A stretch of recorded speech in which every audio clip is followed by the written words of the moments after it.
Hello viewers, let's learn how to change JazzCash app PIN number. So open JazzCash app, now click Login.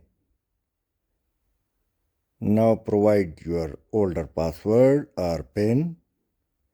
Click Skip or you can use current location. Now click on this icon. And now under account click Self-Services. Now click Change Mpin.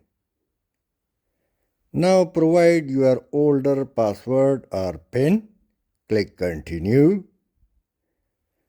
Now enter your new PIN.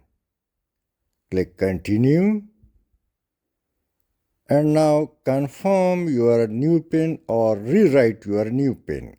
Click Continue.